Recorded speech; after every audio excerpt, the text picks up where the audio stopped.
Meus bonitos e bonitas, feliz em revê-los, chegar um pouquinho mais próximo de vocês, não é? Para esse aconchego.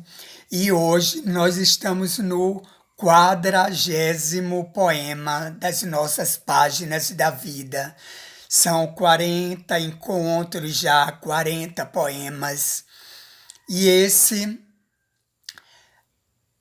é de uma certa forma foi sofrido, foi um momento em que eu me encontrava lá em Recife, o primeiro momento, né, que eu me sentia assim, como que sofrendo. Então, por isso eu titulei ele de Sofrimento. Eu escrevi no dia 7/9 de 1993. Aqui estou eu. E meus pedaços, onde estão?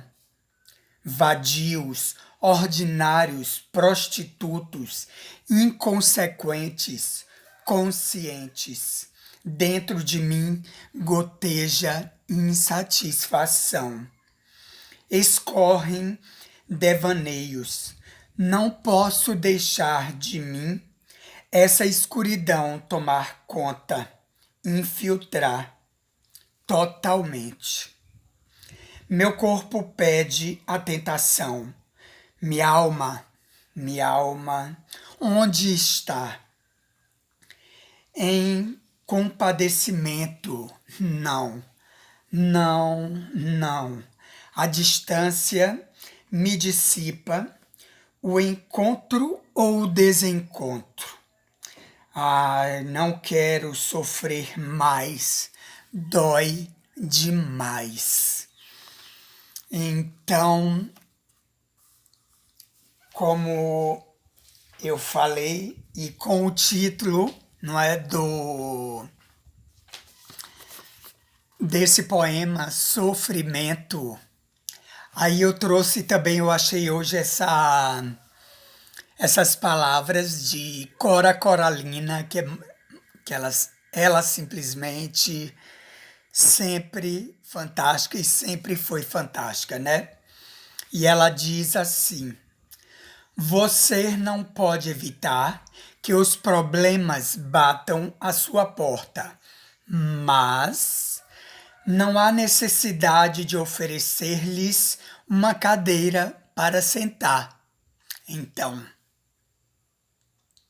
os problemas chegam, os problemas vão chegar, os problemas acontecem e, como eu falei antes, quando eu escrevi esse poema, foi um momento, depois de 7 anos, que eu resolvi seguir a minha vida sozinho, trabalhar, né, o meu lado profissional e pessoal também evoluir.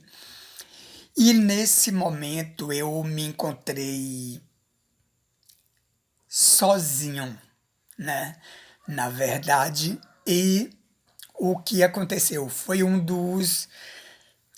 porque eu acredito que mais ou menos eu devia ter por volta de 27 anos, e eu estava um pouco enfermo e não sabia às vezes o que é, porque a primeira vez eu estava assim tão doente. Nessa época eu morava, dividi um apartamento num bairro que chama Graça, lá em Recife, um bairro, né, meio nobre, meio chique.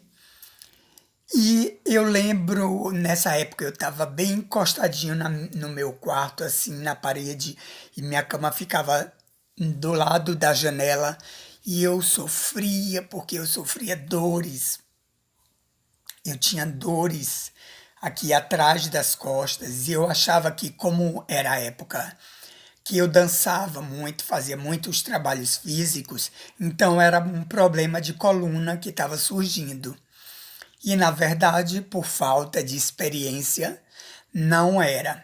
Aí você vê quando o problema e o sofrimento leva a uma solução subsequente. E sempre que eu descia no meu prédio, quase na próxima esquina, tinha uma senhora que ela vendia ervas. E eu sempre conversava com ela, como eu sempre na rua gosto, às vezes passo por essas pessoas e cumprimentava e conversava. E falei, né, da minha queixa para ela dessa dor que eu sentia, né, aqui na base assim da coluna. E ela disse: meu filho, eu acho que é infecção urinária. Eu nunca nem tinha ouvido, né, pensar ou falar em infecção urinária. E ela disse: eu tenho aqui quebra-pedra. Era uma erva daquelas bem fresquinha, assim, verdinha. Ela tinha: vá, tome chá. A cada 3 horas, vá tomando chá e depois você vem me falar. E eu sei que passaram-se 3 dias. Você acredita que essa alma piedosa que o mundo colocou no meu caminho foi quem curou a minha dor e o meu sofrimento daquela hora de me sentir, né, sozinho. E é muito. E foi bastante gratificante. E quando essa questão também do você ter uma dor e um sofrimento, seja ele físico ou, né, psíquico ou espiritual, que você compartilhe, porque às vezes o remédio tá bem ali do lado, né? Tem também 3 perguntas que eu colhi de um professor que eu sempre gosto de acompanhar muito as palestras dele. Ele é um professor de história e se chama Leandro Carnal. E aí ele, uma das perguntas nessa palestra que ele faz é: qual é o papel humano individual, né? Qual o papel de cada um individual no mundo? Ou o que eu quero para mim? Ou até para o outro, né? Ou qual o meu propósito aqui no mundo? E qual o sentido da minha existência? Então, falando dentro desse tema, não é que eu coloco que é sobre essa questão do problema com o sentimento, com o sofrimento, que você se sente isolado, sozinho, e você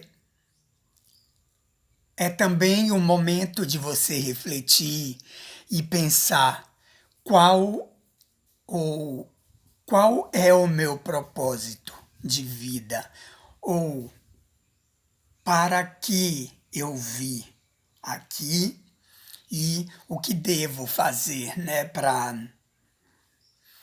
resolucionar, né, esses problemas.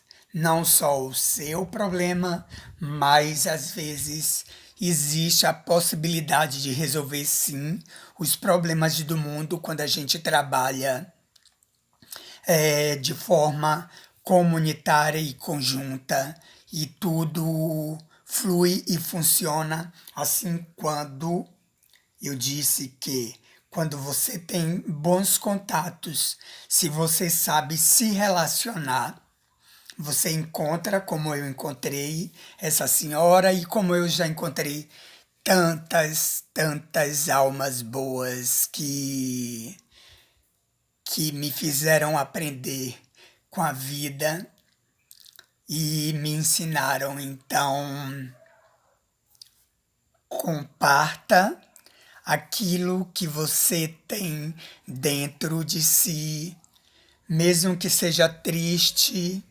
Talvez é triste demais, um fardo demais para você carregar, mas precisa ser dividido para que você encontre uma resposta, uma solução para esse problema. Às vezes vemos problemas em coisas mínimas que não é tão, né, tão problemática quanto a gente vê a olhos nus, até porque eu lembro que bem antes lá, nas nossas primeiras páginas, eu coloquei que se a gente olha o leque do mundo, quantas pessoas passam por tantos problemas e sofrimentos e diante do nosso é tão ínfimo, não é o nosso que a gente aprende a ser resiliente e aprende a passar por cima desses problemas e sofrimentos. Ok? Namastê. Nos vemos. Grande, grande, grandiosíssimo beijo para todos vocês. Tchau.